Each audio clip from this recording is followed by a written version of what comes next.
There you go. Okay, thank you.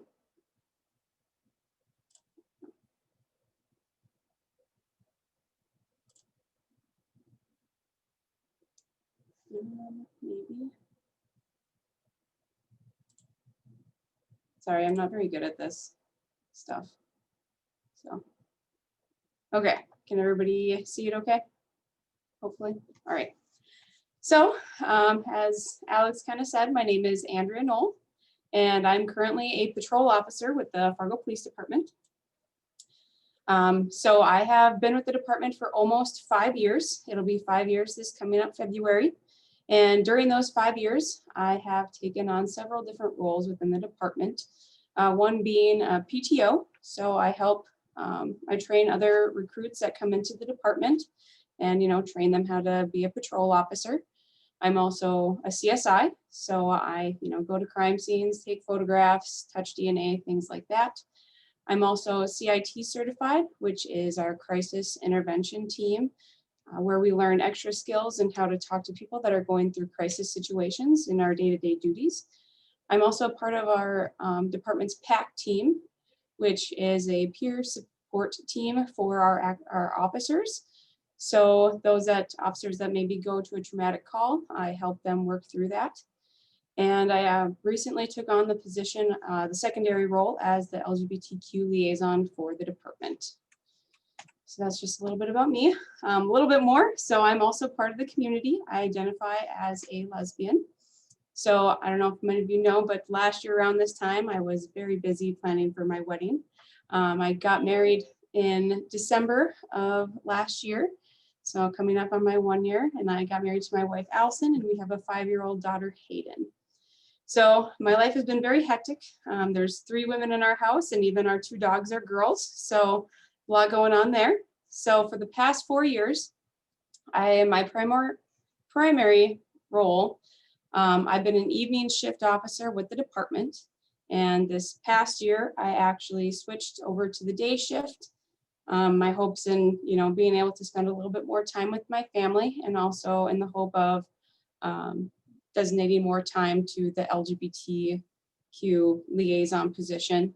However, of course, COVID happened, so there wasn't a ton to do with that this year, unfortunately. So one of the main things is, so about 3 years ago, I was asked by another officer if I wanted to kind of take on this role. Unfortunately, she wasn't able, to designate a lot of time to the role, and so, or put in as much time as she could. And so she asked me if I would be willing to take on the role of the liaison officer. I was pretty excited about it, but I had no idea what it meant or even how to really get started. So the first thing that I decided to do was really create the position and create a job description that was recognized by the department. And so I worked with some sergeants and lieutenants in putting together my job description and, getting that approved by the chief. And so that way it was a recognized position for our department. So I kind of started with building some resources. So my first thought was to reach out to other departments and, kind of bring back maybe some of their ideas and for my own department. So as I reached out to, several local, in the tri-state area, I actually got very disheartened because most of their LGBTQ liaison positions were on paper. They didn't really do much in the community. They didn't really do any kind of outreach, anything like that. So it was kind of hard, to get any feedback from them in any kind of way. So after that, I kind of started doing my own. So I reached out to the Pride Collective as well as the Pride Board. I started attending their meetings, when they started setting up things for Pride, and try and get their input and, try and build that relationship a little bit. It was really great to have some dialogue with them, because obviously, what they wanted to see from the police department or from me, and, they wanted to know how I could help them. So unfortunately, Pride this year really didn't turn out to be a super big event here in Fargo. But over the past couple years, I've done quite a bit as far as, attending the Pride events, and different things like that, just to show the support of the department and kind of get my name out there. I also attended the Tri-State Transgender Conference here in Fargo. And I attended that both in and kind of out of uniform, just to show that, I'm also, a person and I'm part of the community and I want to be involved myself. So I've really learned a lot about the other programs and the other organizations out there, but I still have a lot to learn and I'm really interested in what else is out there. So my hope is the more I learn about, these organizations and these other programs, that I can bring it back to the department and maybe, do some training on that end, and train some officers and the department on the other resources that are out there in the community to help better serve the LGBTQ community here. So as I kind of said, one of the biggest things that I really want to reach out and do is the community engagement. So like I said, I have attended Pride for the past 4 years, and I've actually had a booth at Pride, at the representation of the police department to show that support that the police department has for the community. I've attended a couple other group meetings, such as the River Valley Rainbow Seniors and Kaleidoscope at the Pride Collective. So over the summer, I was actually on North Dakota Today and talked about my position on there, just as kind of another kind of way to reach out to the community and let them know, one of the programs that the police department has. So, and this is also my second year attending the LGBTQ Summit. Last year, I was in a breakout session, and I was ecstatic to hear that they wanted me back to actually be a keynote speaker. So this coming up year is going to be a little new for me. And so over the spring, I applied for the position within the department. It's called a CTO, which is a community trust officer with the department. And my Lieutenant Vinson, will be talking a little bit more about, that program and things like that in a little bit. So I was offered the position and I was very excited to accept it. And so I will no longer be, my primary position will no longer be a patrol officer within the department. And so with this position, I hope to have more time to designate to the LGBTQ liaison position. I will start this new position hopefully in January, and it's going to be a 5-year rotational position. So I'll be in that role for about 5 years. And I'm really excited to see what it has in store for me, as well as the LGBTQ community. So here's all of my contact information. Please feel free to, reach out to me. This is my direct number. So if you have any questions or, feel free to text or call me if you have any questions. Now this bottom link here is directly from our website for the police department. And I'm going to try and share this. I don't know how well that's going to work. Let's see. I don't know if you guys can see this. Okay, here we go. Okay, so this is the page that it will bring you to. And so this talks about, the liaison position. And then here at the bottom, if you want to reach out to me this way, this is also an option. So this will go directly to my email. If you have any questions, in case you forget my email, that's totally fine. But you can reach me on here. And so I know this has kind of been a hot topic, is the hate crimes, obviously, in North Dakota. And I'm sure as you are all aware, North Dakota doesn't necessarily have an exact, hate crime, things like that. However, the department does have a thing called bias crimes. And so even though a crime is committed, such as a vandalism or an assault or things like that, there can be a bias element to that crime. And so this hyperlink here will take you to the definition of hate crimes that we see. And so obviously we'll investigate the crime as we would any other incident. And so, we can determine if in fact there is that bias element. Now at the bottom here, there's another hyperlink that attaches to a file. And if it opens, so that you can actually, if you don't feel comfortable necessarily calling the police to report something, this is another way you can at least let us know what happened. And if we feel the need that a report has to be done, we'll contact you.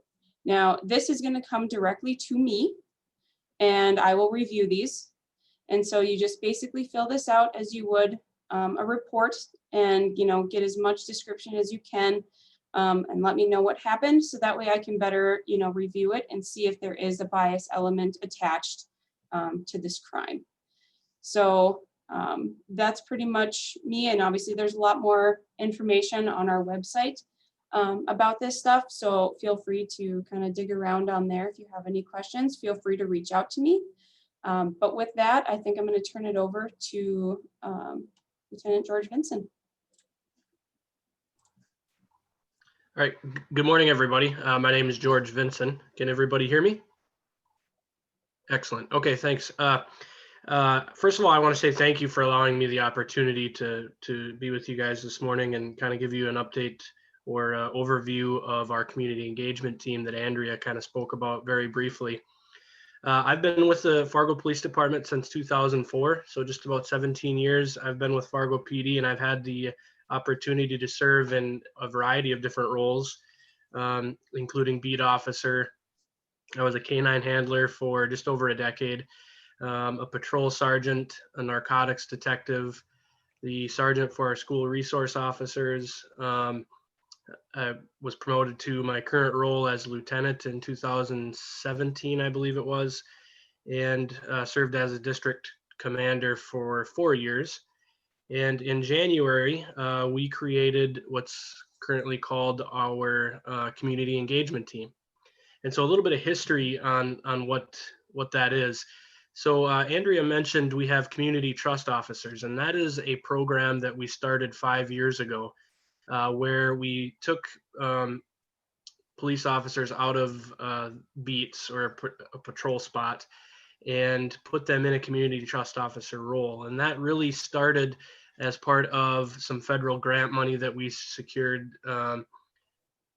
for community-oriented policing, really. And so currently we have 3 community trust officer positions. And I'll kind of talk a little bit about what they do in detail a little bit more soon. And then also we have 1 cultural liaison officer, and that officer primary mission is to liaison with new Americans, diverse people in our community, whether it's ethnicity or religion. And so those 4 people make up our community trust officer team. In January, we combined our school resource officer program with that to create our community engagement team. So currently we have 7 school resource officers, 1 in each middle school and 1 in each high school. And their role is really, I think there's people in our community and in our nation that kind of have the wrong idea of the role of a school resource officer. A school resource officer is they're in schools to be a mentor, to be a teacher, to be a positive role model. They are not there to arrest kids. The goal is to refer kids, and I'll talk about this in a little bit more detail later, but their goal is to provide kids the wraparound services they need to succeed. They are not, their goal is not to refer them to juvenile court, kids to juvenile court. Unfortunately, that does happen at times, but that's not their main goal. So with our cultural liaison officer, our community trust officer, and our school resource officers combined under the same umbrella, we've been able to capitalize on quite a bit of effort to do positive outreach in our community. And that's really what it's about for us. We try to build off each other's strengths. We try to have people on our team that represent different groups within our community, and that makes us better. And so kind of just a few examples of what events does our community engagement team do. So I'll give you a couple examples. Fargo United, if you're familiar with that, that is a community event that we host in the Park District. And what that is officers host a variety of different events, whether it's tug of war with kids or pie eating contests, fun things that the community can come partake in to see that police officers are just like everyone else. We're human, just like everyone else. We like to have fun. We like to socialize. We'd much rather be in a situation where it's a positive situation. And so these types of events and this position in general um, are fun things for the officers too, which, you know, the positive energy around it is really what I enjoy about it most. Also, we do school assemblies called It's Time. That is where our community trust officers and our school resource officers combine together and go into the middle schools and high schools to do school assemblies.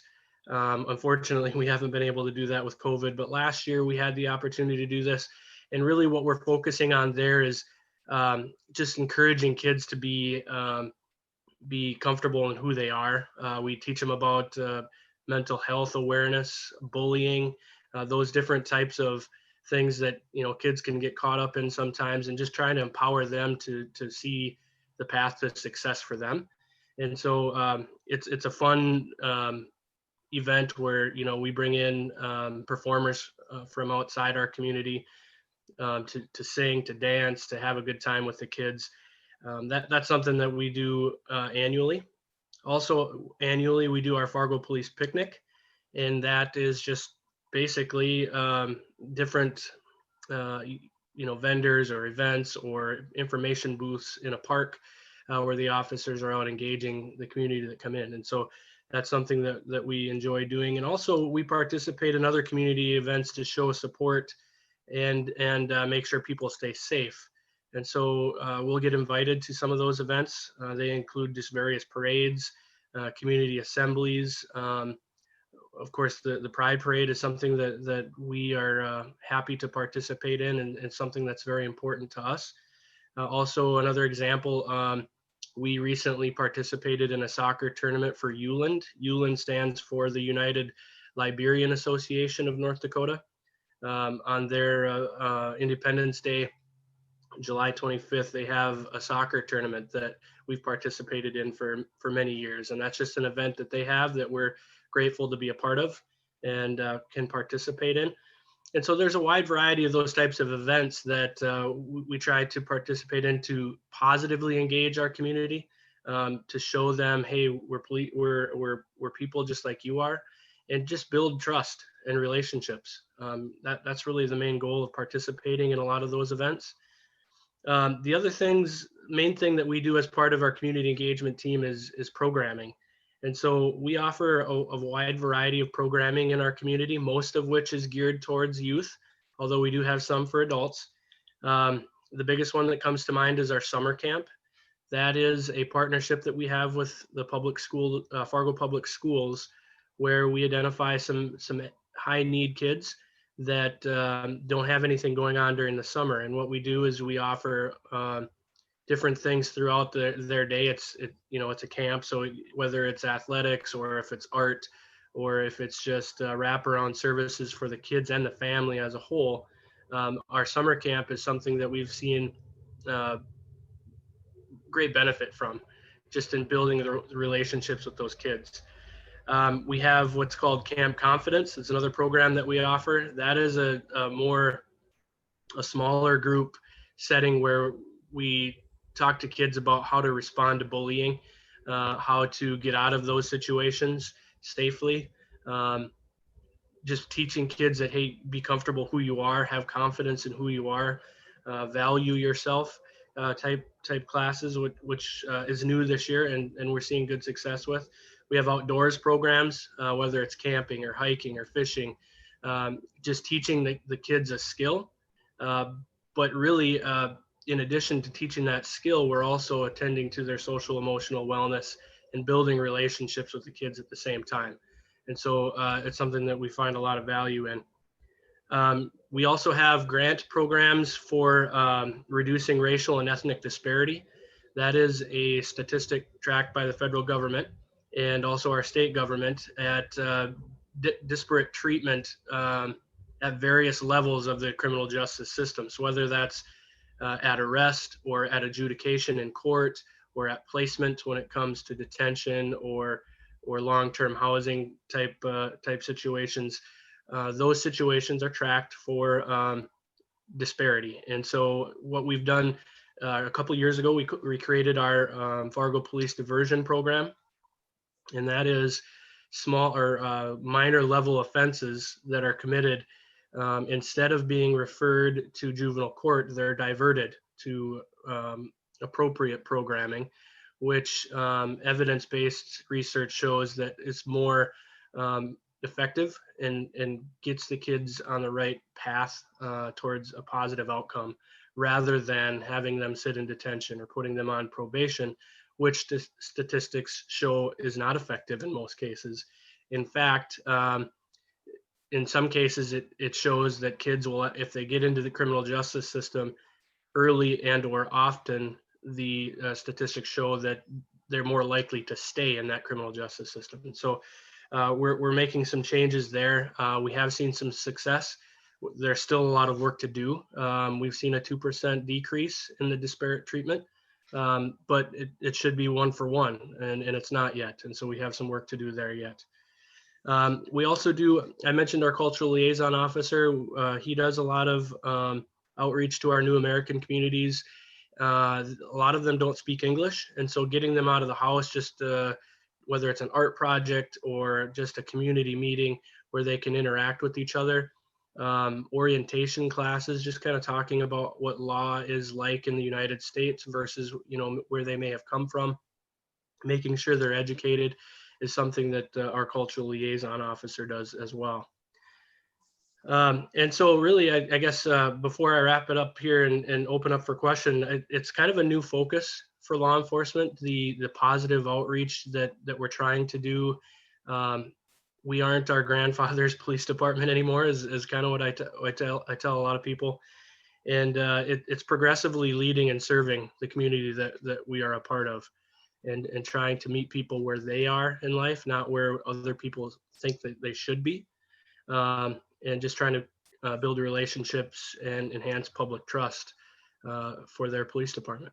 So that's all I have. I appreciate the opportunity to kind of give an overview of our community engagement team. And if anybody has any questions, I'm more than willing to answer those.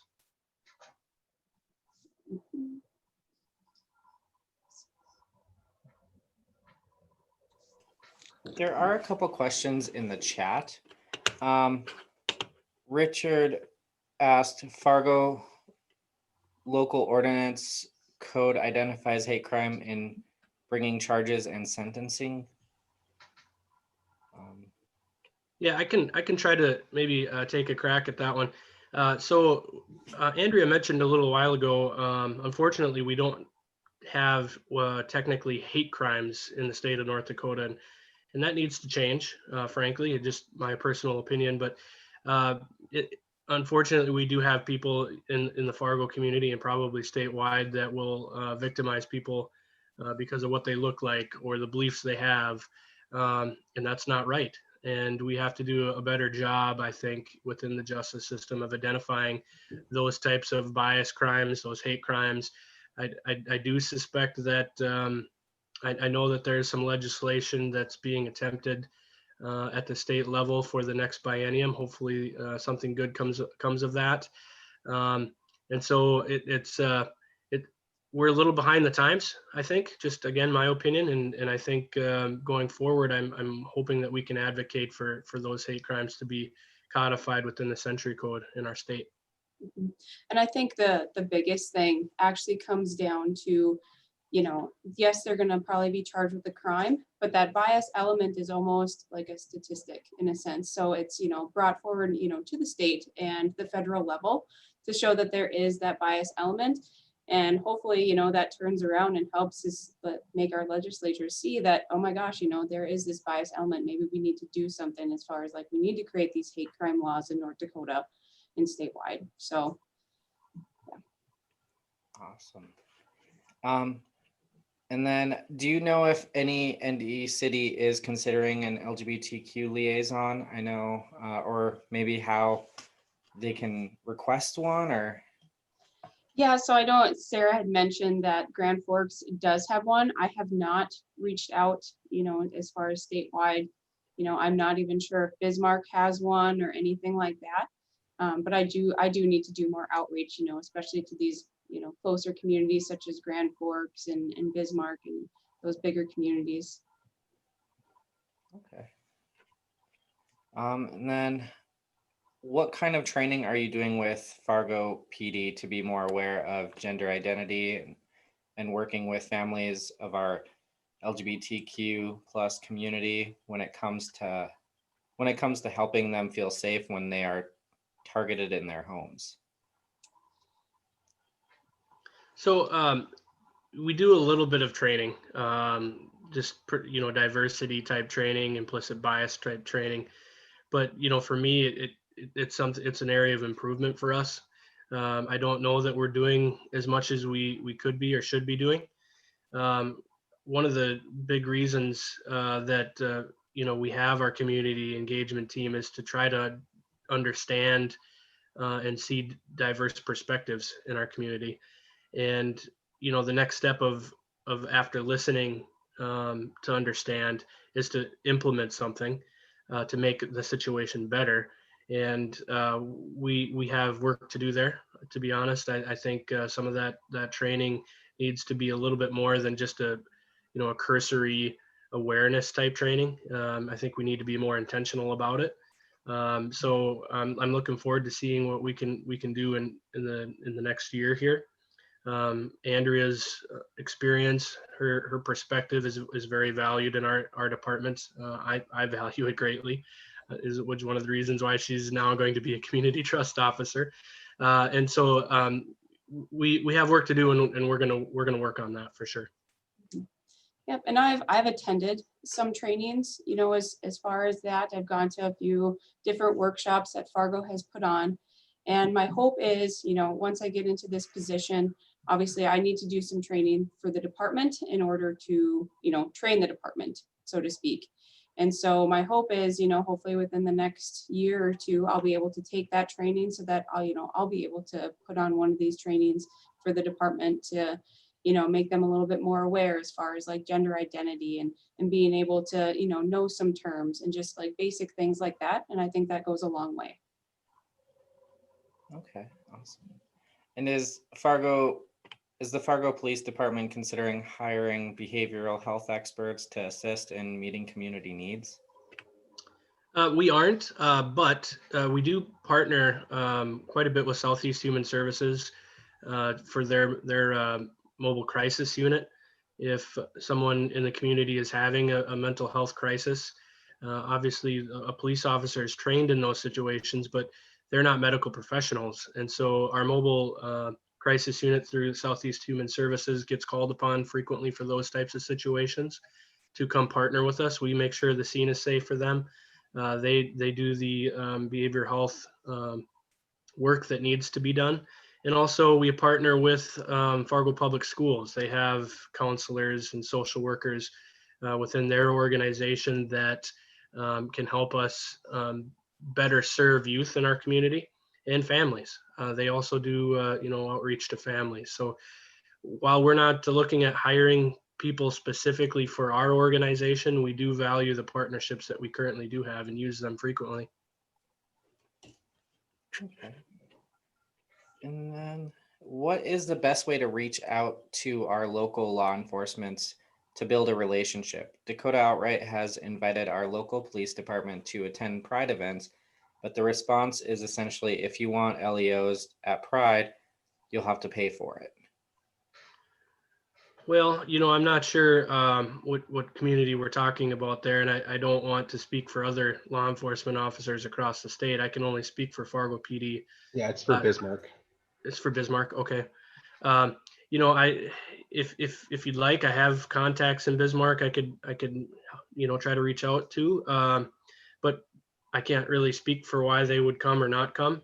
But I could put you in touch with some higher level command officers in Bismarck PD if anybody would be interested in that. Yeah, and I think especially for here in Fargo, since I took on the role as the liaison, I made it work for my schedule. I wanted to be there, so I made it work, and I made sure that, I talked to my sergeants and made sure that I could take that time Now I know when we have pride events, I'll attend and I'm on the clock, so the department is paying me.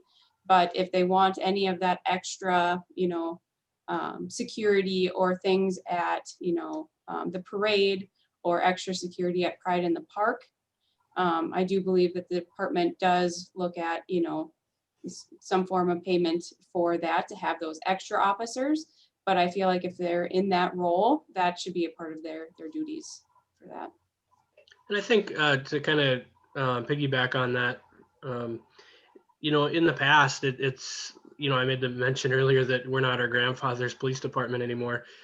Many law enforcement agencies don't have a section of their department to do positive, proactive outreach to their community.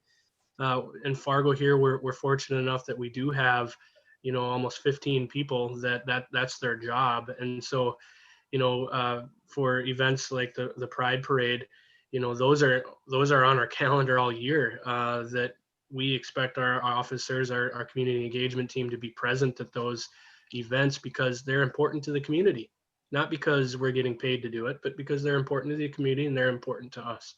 And so when as law enforcement continues to evolve, I hope we see more of those types of positive outreach units within police departments across our state too. So I'm really impressed with the community engagement piece that you are involved in, and I'm wondering if there's been any discussion. There was an article recently in the paper about police officers, and I think this was in Minneapolis, but it may have been in St. Cloud, who were where the police, there was really like a mini police station, and very much a neighborhood policing station in primarily an area that was, I think, New Americans. And, it really emphasized how these officers, they played, I mean, there's really much getting to know the people there. And so that they were really located very specifically as community liaisons. Is there any talk about that in Fargo? So yeah, we do have a number of different liaison positions. Andrea's, of course, is one. We do have our cultural liaison officer. I serve as our liaison to our Native American Commission, our Human Relations Commission within the city. And so that's kind of a lot, really up our alley. We do have our Community Engagement Center. It used to be a substation at 13th Avenue and 25th Street. For those that are aware of Fargo, that's where there was an old Sun Mart there. Cass Public Health is there now. And we had a substation there at one time. And now that we've moved into a larger police station, we've converted that substation to our Community Engagement Center. And the purpose of that facility is to bring the community in for whether it's classes or outreach events or skill building, activities with the kids. And so unfortunately right now, given the fact that the Community Engagement Center is attached to Fargo Cass Public Health, it's being overrun by COVID, testing supplies and storage. And so, being a good community partner is also, it's important that we offer some space for them. So, when we get past COVID, hopefully soon, we'll be able to have that Community Engagement Center up and operational again for our community. Did that answer your question? Larry, you're on mute. The example that they had was actually these substations that were in neighborhoods.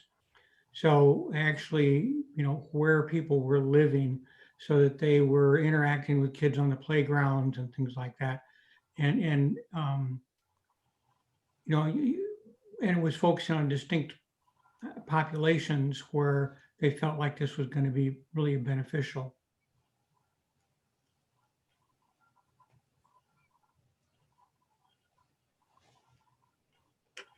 Okay, does anybody else have any questions?